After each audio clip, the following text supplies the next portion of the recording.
Hi all, எப்படி இருக்கீங்க? நல்லா இருக்கீங்களா? எவ்வளோ ஹெல்த் பெனிஃபிட்ஸ் இருக்க முருங்கைக்காய் கீரை. இது ஆந்திரா ஸ்டைலில் எப்படி பண்ணணும்னு நான் சொல்கிறேன் உங்களுக்கு.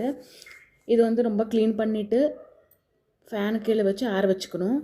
2 spoons of chana dal, 1 spoon of உளுத்தப்பருப்பு, 1/2 cup of til, 1 cup of groundnut, அப்புறம் 1/2 கப் ஆஃப் தனியா, 1 ஸ்பூன் ஜீரா, 1/2 ஸ்பூன் வெந்தயம், பசுப்பு, அப்புறம் 2 பூண்டு,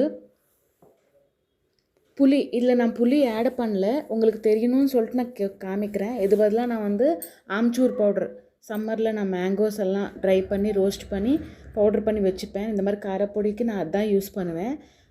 அது 1 ஸ்பூன் போட்டுக்கணும். அப்புறமா எண்ணெயே போடக்கூடாது. எண்ணெய் போடாமல் ஒன்றா எடுத்துக்கணும். ஃபஸ்ட்டு கீரையை வறுத்து எடுத்துக்கணும். அப்புறமா கருவேப்பிலையை வறுத்து எடுத்துக்கணும்.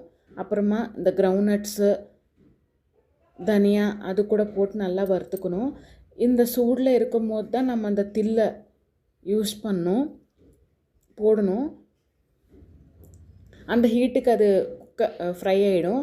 அப்புறமா ஜீரகம் வெந்தயம் போட்டு நல்லா இதை ரோஸ்ட் பண்ணிக்கணும். அப்புறமா ஒரு 1/2 ஸ்பூன் வந்து நான் ஹிங்குவா ஆட் பண்ணியிருக்கேன். அது கூட போட்டு கொஞ்சம் பச்சை வாசனை போக வரைக்கும் வதச்சிட்டா நல்லாயிருக்கும். அப்புறமா இந்த பருப்பு கூட போட்டு நல்லா வதச்சிக்கணும். இந்த பருப்பு கூட வதச்சிட்ட அப்புறமா எல்லாமே ஆற வைக்கணும். நல்லா ஆற வச்சிட்ட அப்புறமா நான் அந்த கடையில் பண்ணியிருக்கேன்னா அந்த சூடுக்கு உப்பில் ஏதாவது தண்ணி இருந்தால் போயிடும். எல்லாத்தையும் மிக்ஸி பண்ணிக்கணும். இது ஒரு 1 மந்த் வரைக்கும் ஸ்டோராக இருக்கும்.